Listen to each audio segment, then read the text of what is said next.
welcome back to the channel. If you're new here, my name is Brittany from She Run the World Travel Blog, and I've been on a digital nomad journey through South America for almost 4 months now. I started in Argentina, on to Chile, and now I've been in Ecuador for almost 6 weeks. And I just got back from a weekend trip to the adventure capital of Ecuador and the gateway to the Amazon rainforest, Banos. Banos is an absolute must-see on any Ecuadorian itinerary. But before we dive into the top 5 things to do in Banos, here are some quick facts. In order to get here, you will have to go to this bus station, which is in the southern part of Quito, and it's going to be $5 per person and take about 3.5 hours. In regards to booking your hotel, overall, the downtown area of Banos is pretty small, so as long as you book your hotel in this general area of the map shown on the screen, you'll be able to walk pretty much everywhere. And lastly, when you look up the weather, it's going to be completely wrong for Banos. I'm not sure where they're recording the temperatures at, but before we were gonna go, it said that it was gonna be highs of mid-40s and lows of high 20s with a chance of snow. So we went out, we bought really thick jackets, we packed everything that we owned that was warm, and then we got there and it was in the 70s the entire time. So just like the rest of Ecuador, bring layers because you can't really predict what the weather's gonna be like. All right, so now let's go ahead and dive into the top 5 things that you should do in Banos, starting with my least favorite activity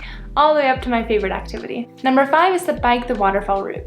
This is arguably the most popular thing for backpackers to do in all of Banos. It's a 10-mile long biking journey where you can see waterfalls along the way, hence the name. Pretty much any tourism company in town is going to have a sign outside saying that they do have bike rentals available, and they're going to range from about $5 to $7 for the day. Make sure that you do check the bikes before you actually take off on your journey, because having a good bike with working brakes is going to be essential for this journey. So you might be wondering, if this is the most popular activity to do in Banos, why is it last on my list? Well, it's because every blog that you read makes it sound like it's this super chill, downhill, flat, easy ride, and it's not. There are a lot of downhill and flat parts, yes, but there are also a lot of uphill parts too, which make it really difficult. And there's no separate bike path for you. You're just riding along the highway with all these other big buses and trucks, so it's really stressful. My boyfriend was trying so hard to stay all the way to the right side of the road so that way it wouldn't get in the way of the buses or the trucks, but when the bus drove by, the wind blew him over into the concrete ditch on the other side. So pretty much either side of you is a death trap. Literally every backpacker I talked to said the exact same thing. It was so much harder than I thought it was gonna be. So it's almost like a rite of passage for all the backpackers visiting Banos. So yes, I still think you should do it, but just know that it will be challenging. The ride typically ends at the Pailon waterfall, but you can continue on to the Mache waterfall if you want. At Pailon, there are a ton of different restaurants and shops, so it's a great way to end your tough journey. You'll pay $2 per person to go to the waterfall, which is downhill from where you're going to park your bikes. This waterfall is so massive and so beautiful, so even though the bike journey and the hike to get there are pretty challenging, it's definitely worth it. We made it!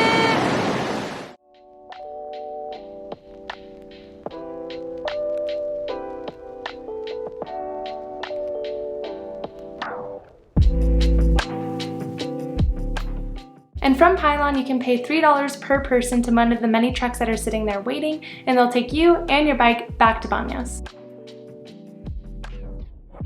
Number 4, swing at the end of the world.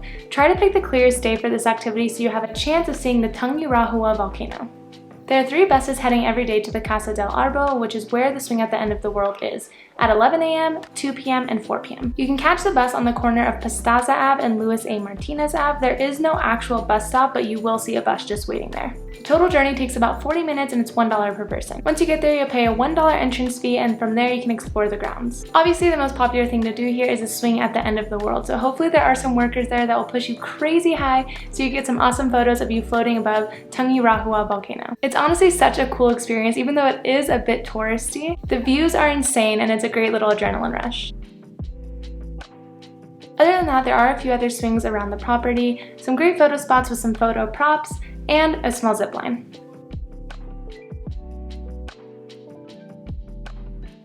There's also a small restaurant up there if you want to grab a quick bite to eat or some fresh juice. The buses head back at 1 p.m., 4 p.m., and 6 p.m., so make sure you're on one of those. Number 3, Central Market. So eating at local markets is always one of my favorite things to do when I'm traveling. When I first arrived in Quito, I spent like 2 hours in the Central Market just hopping from stall to stall to stall, trying everything that they had to offer, and the Central Market in Banos is no different. In the morning, you can come grab some yapingachos to start your day, which are these amazing fried mashed potato balls that are served with egg and chorizo for only $2.50. It's actually a ton of food, so my boyfriend and I actually just split that one plate and then went and got a fresh juice from one of the many fresh juice stalls that are there in the market, and it was only $1. In the afternoon, you can come back and try some hornado, which is some whole roasted pig for $3, or any other local dish that entices you. It's an amazing place to get an authentic Ecuadorian experience and fill you up for cheap. Number 2 is the hot springs. So Banos' full name is Baños de Agua Santa, which translates to baths of holy water. The city is filled with so many hot springs around the area that the locals actually believe that they have healing powers because there's so many minerals in the water. My boyfriend's grandma is actually Ecuadorian. She was born in Loja down in the south and moved to Guayaquil when she was young. And when we told her that we were going to Banos, the very first thing she said was that we had to go to the hot springs for the healing powers. So there are a ton of different options, but the most local and authentic experience that you're going to get is at the Virgin Hot Springs. If you type this in on Google Maps, it'll pop up and you'll easily be able to walk to it. It's a $6 entrance fee per person, and then you have to pay an additional 50 cents to rent a swim cap to cover your hair. There are multiple different pools in the complex. The murky looking pools are the ones that are said to have all the minerals in them, so that's where you're going to find most of the people. There are also some pipes sticking out of the wall that has some fresh river water pouring out of them, and the locals rave about the health benefits if you go under the freezing cold river water and then into the hot thermal pools. It's their version of the hot cold plunge, so it's definitely worth trying when you're there.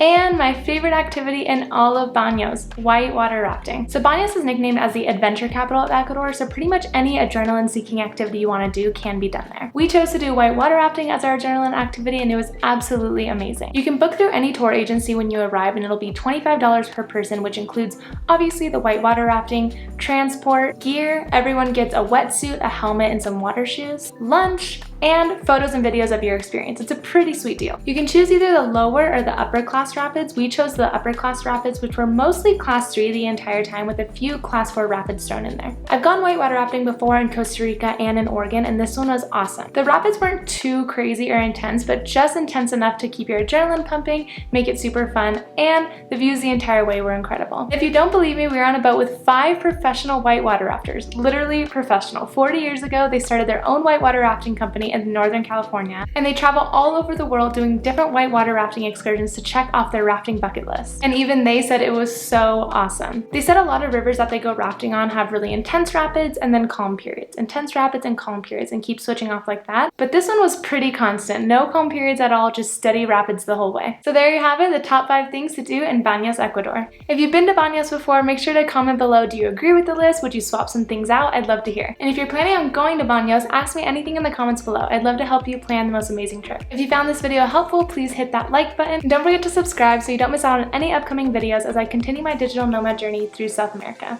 Thank you guys so much for watching, and I'll see you in the next video.